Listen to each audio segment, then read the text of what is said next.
Stop scrolling, because this story will make your heart race and your soul cheer. Imagine a blind black girl being targeted and humiliated by cruel bullies who thought she was weak, only to discover too late that her father was no ordinary man. He was a highly trained Navy SEAL who had faced war zones and saved lives across the world. What happens next will shock you, inspire you, and leave you with a powerful lesson about respect, courage, and family. And if you love stories where justice is served and underdogs rise, don't forget to hit that subscribe and follow button for more. It started on an ordinary Tuesday morning, when 14-year-old Aaliyah Johnson, a bright and resilient black girl born blind, walked into her high school with her cane tapping the floor in front of her and her head held high, because even though she couldn't see the world, she had learned to navigate it with strength, grace, and an unshakable spirit. Yet not everyone admired her courage, for lurking in the hallways were three notorious bullies, Jason, Tyler, and Amanda, who thrived on targeting anyone they thought vulnerable. And to them, Aaliyah's blindness was not a testament to resilience but an opportunity for cruelty. So when they saw her walking confidently to class, they smirked and whispered plans, tripping her deliberately so her books scattered across the floor, laughing as she knelt to gather them, saying things like, "Watch where you're going, blind girl," and, "Maybe you need a dog to guide you." And though Aaliyah's chest burned with hurt, she forced herself to smile, refusing to let them see her cry. But inside, she wondered how much longer she could endure their torment, unaware that her father, Marcus Johnson, a retired Navy SEAL who had faced some of the most dangerous missions overseas, was about to find out everything. And when he did, the entire balance of power would shift, because Marcus wasn't just a father, he was a protector, a strategist, and a man who had promised his late wife he would never let harm come to their daughter.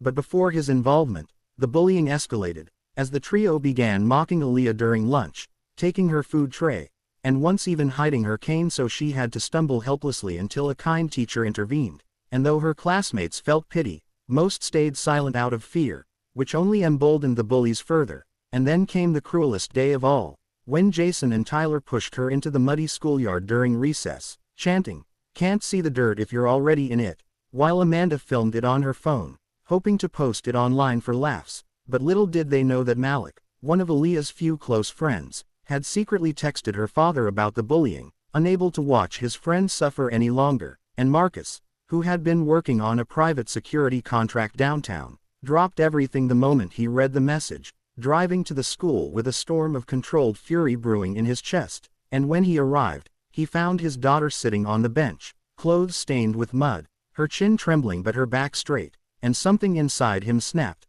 Because he had seen enemies in war zones, he had stared down terrorists, but nothing enraged him more than seeing his daughter broken down by cowards. So he knelt before her, wiped the mud gently from her face, and said in a steady, powerful voice, "Baby girl, no one hurts you," and walks away from it. And though she whispered, "Dad, it's fine, I can handle it," he shook his head, replying, "No, Aaliyah, it's not fine.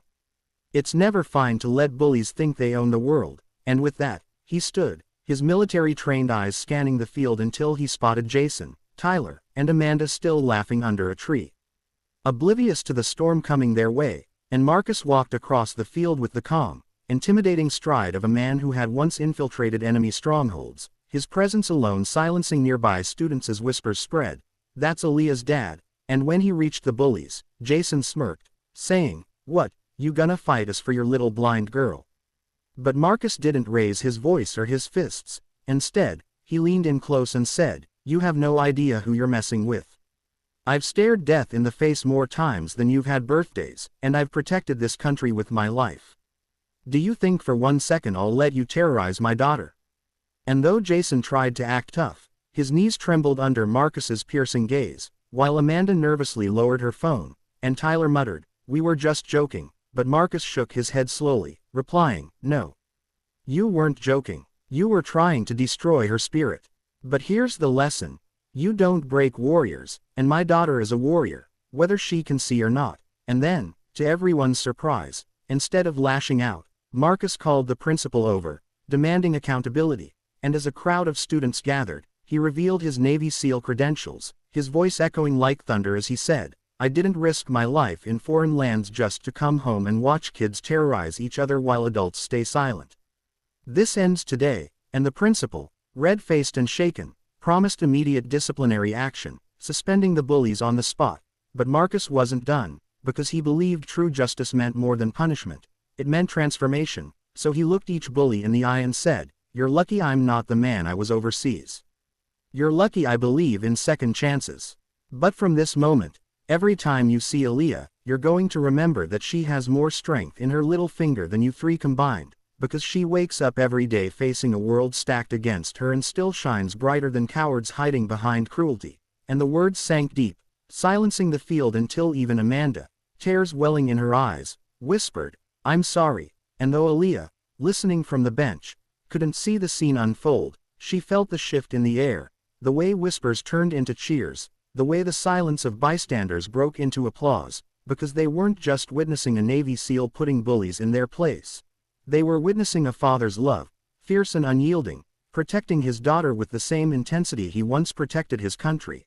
And that moment changed everything, because from then on, Jason, Tyler, and Amanda never laid a finger, or a word, on Aaliyah again. And in fact, Amanda quietly deleted the video she had recorded, later approaching Aaliyah in private to apologize sincerely, offering to walk with her in the halls so she wouldn't feel alone. And though trust wasn't rebuilt overnight, Aaliyah, wise beyond her years, accepted the apology, because she understood forgiveness was as much about freeing herself as it was about changing others. And as the months passed, the bullies' reputations faded, while Aaliyah's confidence soared, inspired not only by her father's intervention but by the realization that she was stronger than she had ever known. And Marcus, watching her step on stage months later to deliver a speech on anti-bullying awareness, tears in his eyes as she declared, "I may not have sight, but I have vision, and that vision is of a world where no one is made to feel less," knew that his late wife would have been proud, because their daughter had become more than a survivor. She had become a leader, a beacon of resilience for her school and beyond. And as father and daughter walked home hand in hand that night, the stars invisible to Aaliyah but clear in Marcus's eyes, he whispered, "You're my greatest mission, baby girl, and you've already won."